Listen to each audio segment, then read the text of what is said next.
Hey there, and welcome back to the channel. Last year, I talked about a show called Armored Trooper Votoms, a series from the 80s about a soldier discovering a dark secret and a lot of awesome, gritty mecha action. Votoms is still one of my favorite shows that I have watched for this channel, even despite its fairly obvious pacing issues. Luckily for me, Votoms has spawned a bunch of spin-offs in the form of OVAs and movies that delve into the universe and characters in greater detail. While a lot of these do pick up on Kiriko's story sometime after the end of the original series, or detail his time in the military prior to its debut, there is one that has a completely independent story with original characters. Armor Hunter Mellowlink is a 12-episode OVA, released in 1989 that details the story of Private Artie Mellowlink. Mello doesn't have the eventual superhuman reflexes or even a mech that he can pilot to take down his adversaries. Nope, Mellowlink is a show about one man and a huge gun hunting down those who betrayed his unit and left him for dead. Right off the bat, awesome premise. A guy going up against mechs with the most minimal amount of equipment and taking them down in spectacular ways for 12 episodes?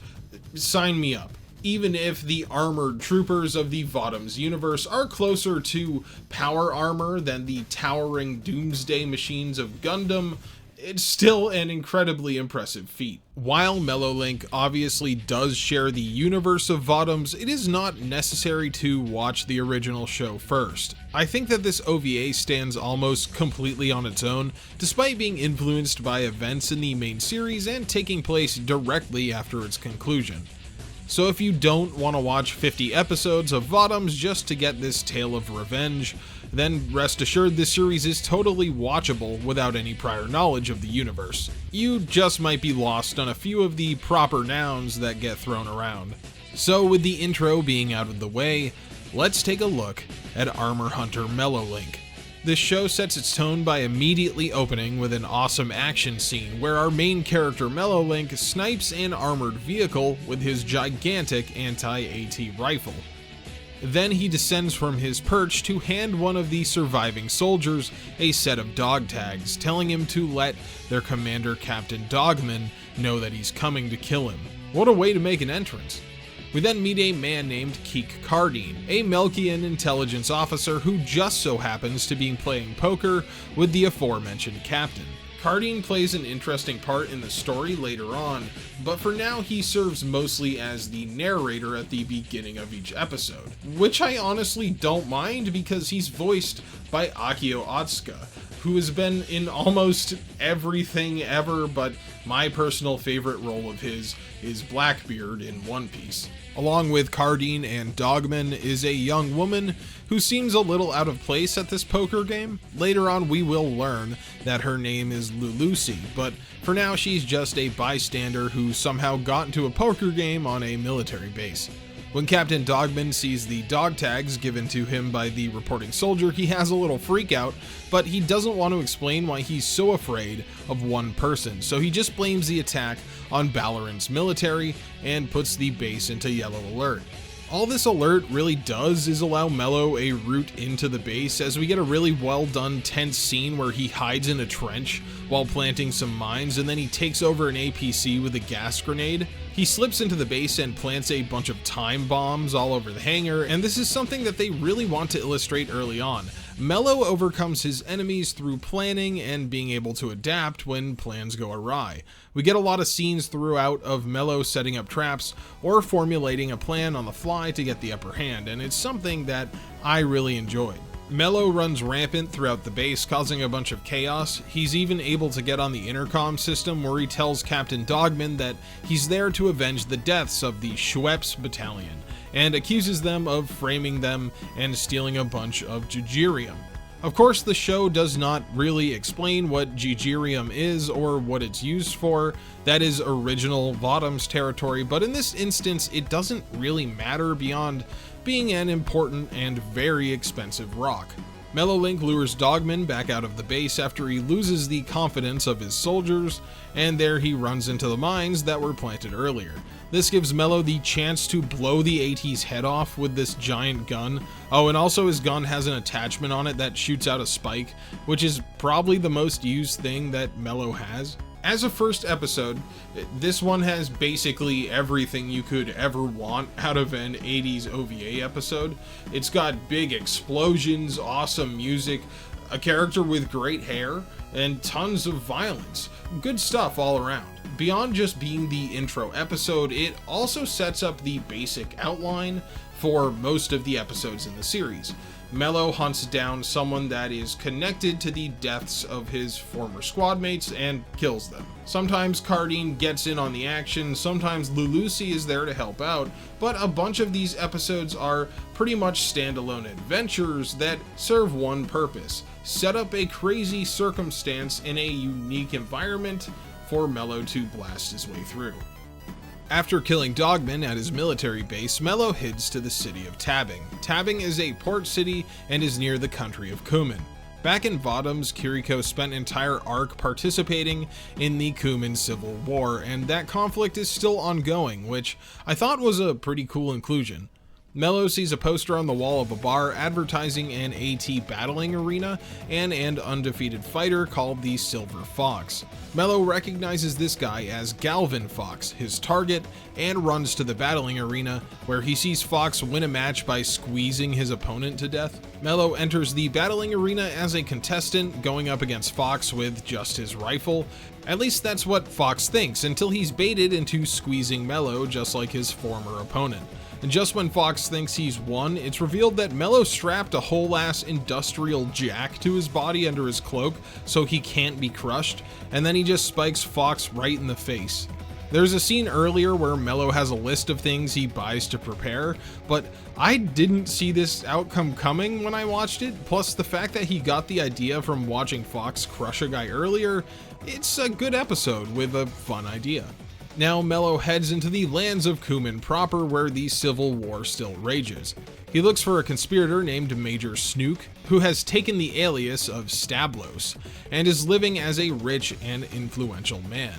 However, the Vera guerrilla army has begun operating within Stablos' lands, and when they attack his mansion during a fancy party, we get to see the kind of terrible person that he is, as he loves sending out his private security just to kill Vera for fun. Cardine is also here in this episode meeting with Stablos to try and ferret information out of him about the conspiracy, which is becoming known throughout Melkia as the Planpendal scandal. He does finally admit to Cardine at the end of the episode that he was part of the scandal, but says it doesn't matter because the government of Kumin doesn't care and he's essentially untouchable. Well, he's untouchable until he is tricked by Mellow into chasing him into the forest, where Mellow becomes caught in quicksand. However, this actually allows Mellow to get the upper hand on Stablos as he cuts a vine by throwing his knife, and then lands on top of the conspirator's AT, blasting him with the spike gun and ending his life. This episode was definitely interesting in the sense that we got to go back and see older places from the Votoms series, but most of the episode is Mellow running around in the forest and taking pot shots at ATs and setting up traps. We did learn that Cardine is a Melkian intelligence officer and is looking for people connected to the Planpendal scandal, but beyond that, this episode is pretty average. We then follow Mellow Link as he drives across the Badlands on his cool motorcycle. Suddenly, a truck drives up and forces him off the side of a small cliff. Mellow figures whoever was in the truck wants him dead, which is, good intuition, I guess. So he heads to this huge crashed ship in the distance to hide. The ship is such a great set piece for this episode, and the fact that it's crashed nose first into the ground, requiring Mellow to climb through its levels, is really interesting. Plus, the power still works, which makes everything even more intense when Mellow almost gets crushed by an elevator. Well, his hunch about being hunted was correct, because Mellow is being followed by a man named Sergeant Golfi, who is a certified knife licker and is also one of the people involved in the scandal. In an interesting turn of events, Cardine is also aboard the ship, and he says that Golfi is after him for having cheated him in the past, and he must have mistaked Mellow for Cardine, which is a reach, kinda. We end up knowing that this is a lie, but for the time being, maybe think that Cardine was like a ghost or something. He just happens to show up wherever Mello is and is able to mysteriously help. But he does talk to other characters, and the idea was short-lived, I suppose. Eventually, they trick Sergeant Golfi into one of the ship's remaining escape shuttles, and then he almost gets the upper hand on Mello, but he really fucked up by shooting Mello on the cheek so that he could wipe the blood across his face and get his power up. Yeah, I haven't mentioned this yet, but Mello does this like every episode, and what it usually means is that whoever he's hunting down is pretty much doomed. It does get a little silly when he has to find a way to get a bloody face in every episode, but it's still cool. Mello pretends to be shot to death through a door, but when he hears Golfi on the other side, he shoots him with the spike gun, and then he has to jump from the shuttle to the ship when Golfi releases it from its docking clamps. Luckily, Cardine was there and saves Mello, and we get the feeling that this is not the last time that these two will cross paths. Now we get an episode that walks us through what happened to the Schweppes battalion. Mello's motorcycle breaks down, leaving him stranded. He builds a fire and accidentally pricks himself with a plant that causes hallucinations. Mello Link flashes back to his time with his squad, and they face a battalion of ATs with only minor fortifications and their anti-AT rifles. And while they put up a brave fight, it's an impossible situation. Mello is left as the only survivor, and he buries his fallen comrades, taking their dog tags and swearing revenge on anyone involved in his friends' deaths. We see that Mello's battalion is being used as a distraction so that other groups can get away. Captain Schweppes says that if a soldier has less than a 10% chance to survive an operation, they can legally deny an order, but when he goes to argue with his CO, he comes back with a demotion and a broken spirit. It would seem that whoever is setting up the battalion is so high up the ladder that not even military regulation can get in the way of their ambitions. Even after all his friends are dead and Mello makes it back to what he believes to be safety, it turns out that he's slapped in handcuffs and put in front of a military tribunal for some trumped up charges about desertion. This is all in order to cover up the theft of a ton of Jijirium. Mello grabs his iconic rifle and flees the courtroom to begin his quest of revenge. Back in the present, Mello sets his sights on a man named Commander Vance, the warden of a maximum security prison that doubles as a Melchian Jijirium mine. Mello gains admittance to the complex as a prisoner, though the details of how he's caught are left out of the show, and once Vance sees who he is, he goes through with this plan to make it seem like he and Mello are good friends. All the other prisoners then gang up on Mello and beat him, even stabbing him with a fork in the middle of the night. Another group of prisoners, led by a guy named Vecker, are planning to break out. However, this prison is only accessible via a road that is fully submerged underwater and is exposed by low tide on one particular day of the year. Lucy and her friends show up when the road is clear, riding into the prison in their Winnebago to put on some sort of show for the prisoners. We see that Lucy is looking great in her magician getup, but more importantly, we see that she has Mello's huge rifle in her magician's chest. She starts doing her magic show, but is getting a little annoyed because the audience is pretty much ignoring her tricks and is just yelling, "Take off your top!"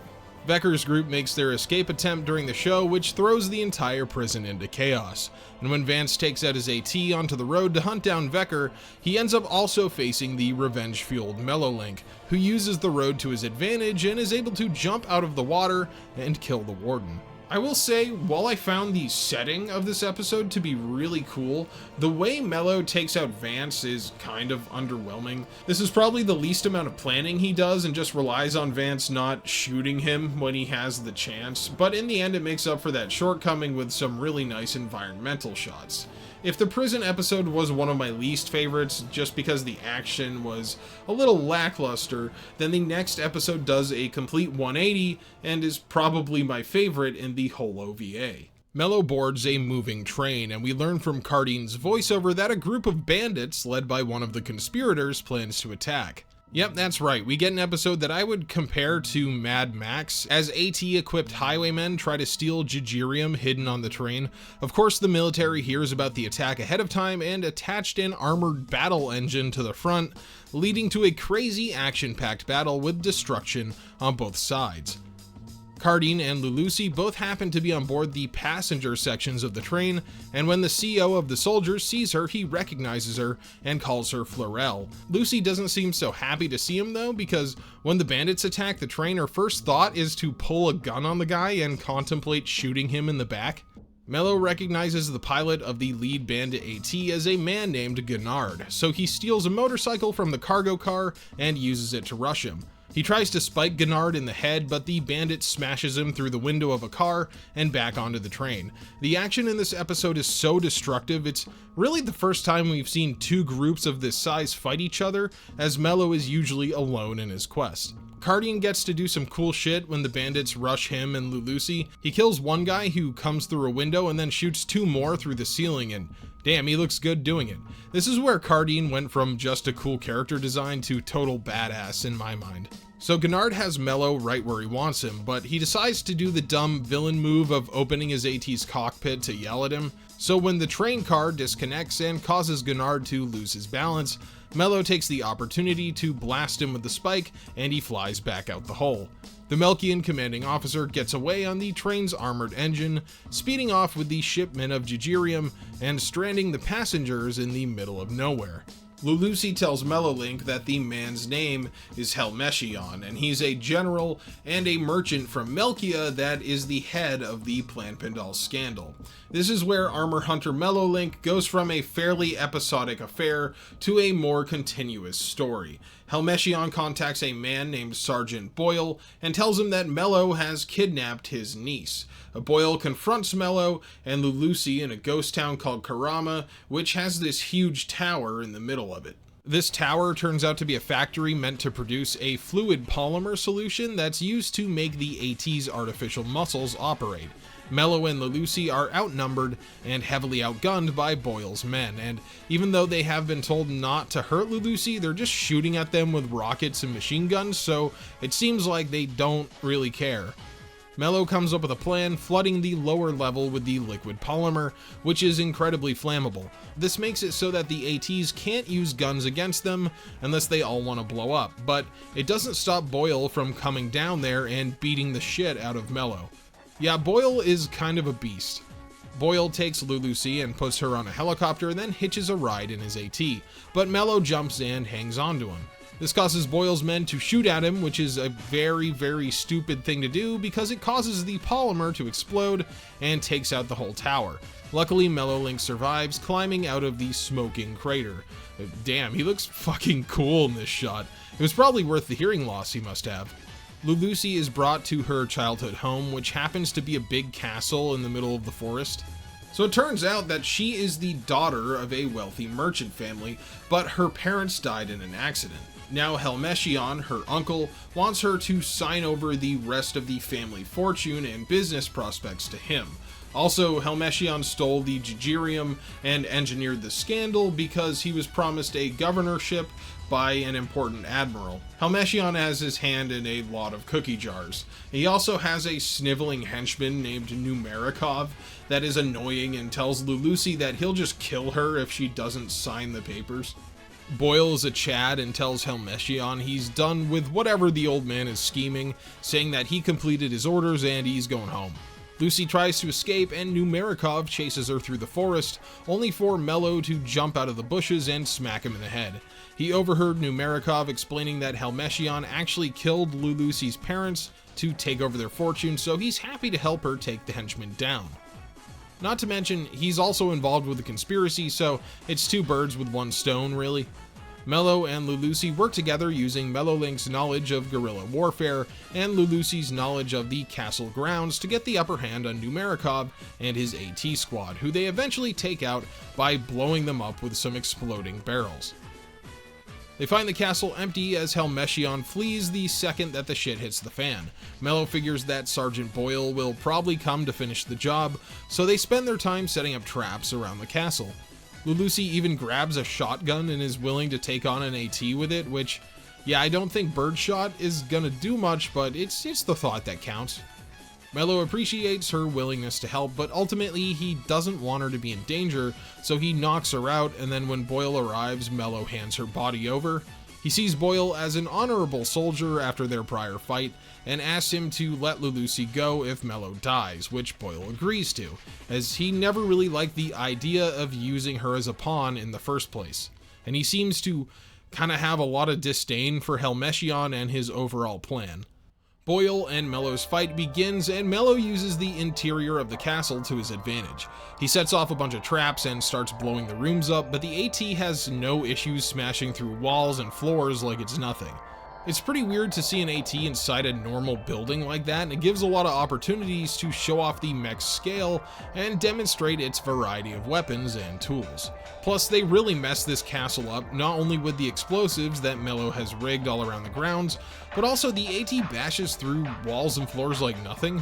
Mello takes out Boyle's AT rifle with 2 grenades tied together that he throws like a bolo, but even his signature move of spike gun impalement doesn't kill the sergeant, as his custom AT's armor is too thick. Finally, Mello rigs a bunch of well-aged wine to make the roof explode, which ultimately takes down Boyle but doesn't kill him. Lucy flies up in the helicopter after hot-wiring it and sees that the battle is over, and I have to say that's kind of weird that they gave her this subplot of being locked in the helicopter and then hot-wiring it. It would have been cool if she helped out Mello by shooting at Boyle and distracting him or something, but she just shows up and then the episode is over, so there was really no point. Boyle is actually still alive, but badly wounded. Mello doesn't really want to kill him because he's not actually part of the conspiracy, he's just a pawn for Helmetian like the Schweppes battalion was. Boyle tells Mello that he should travel to Koza City to confront the true evil behind his squad's demise, and they all head off in the helicopter.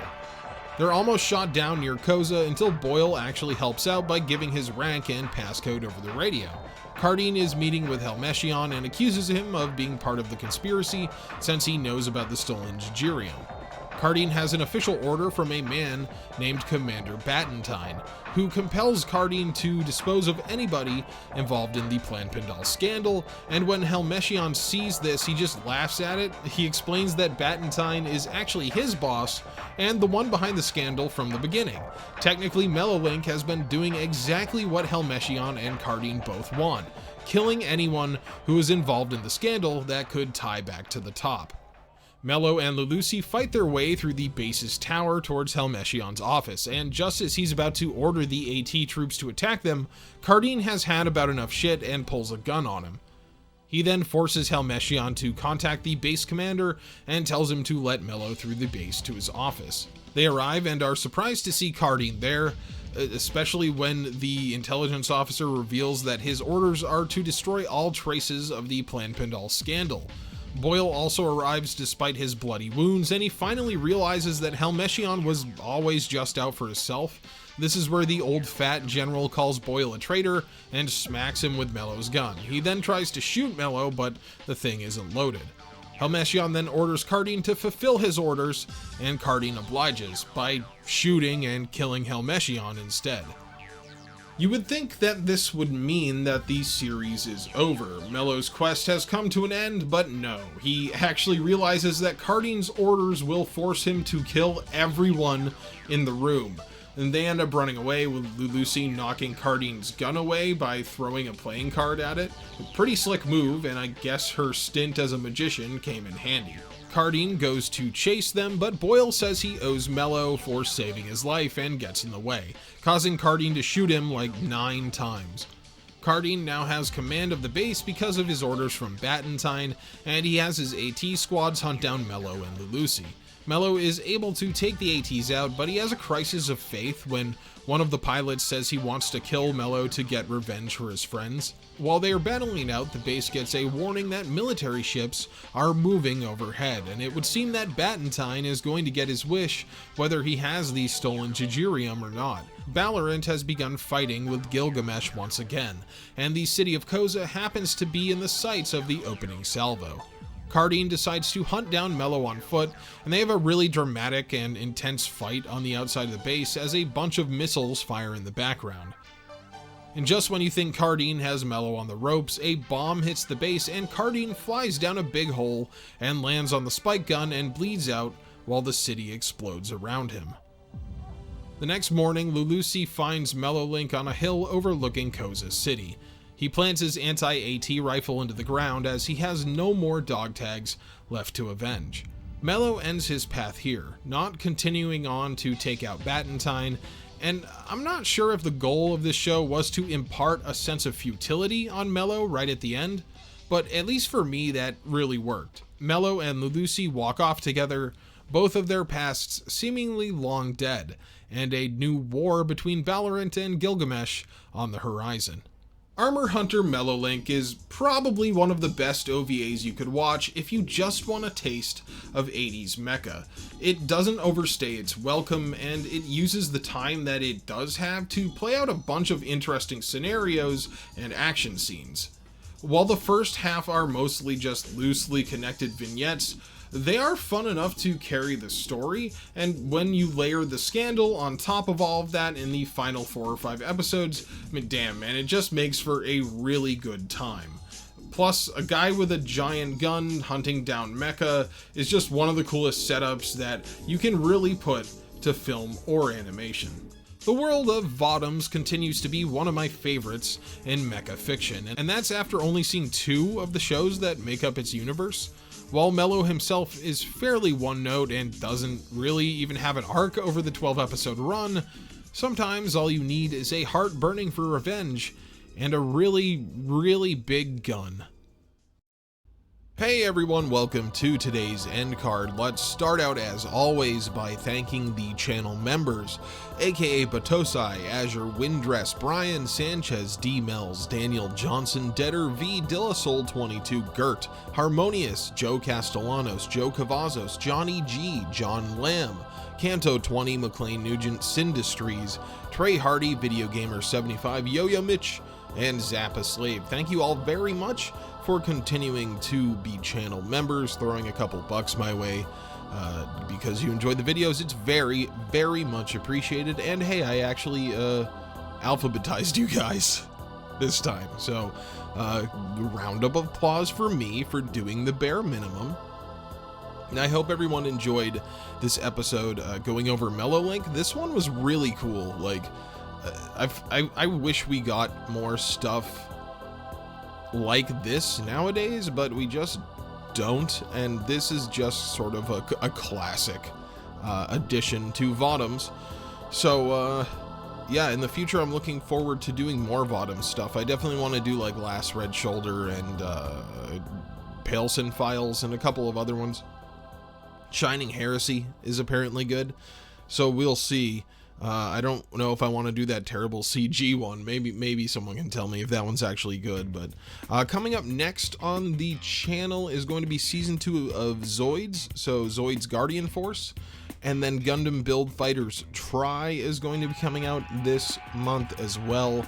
Probably only 2 more videos this month because actually as you're listening to this, I have left to go on a like 5-day long camping trip. So obviously that 5 days I won't be working on anything.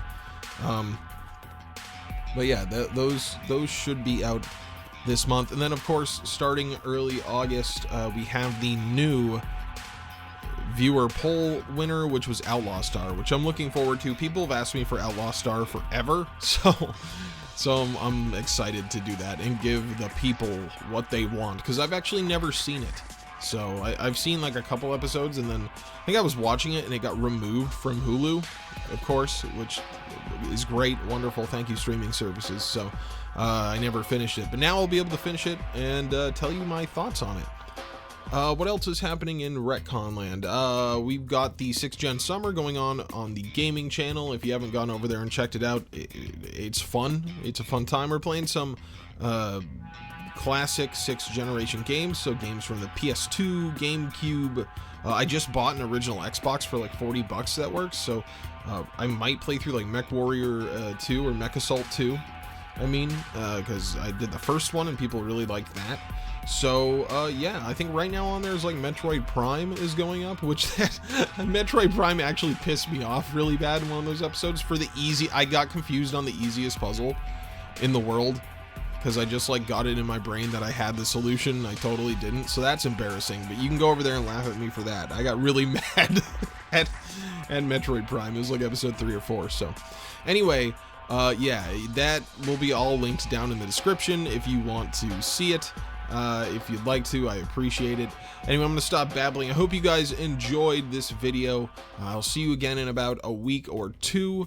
And until then, you all have a nice life.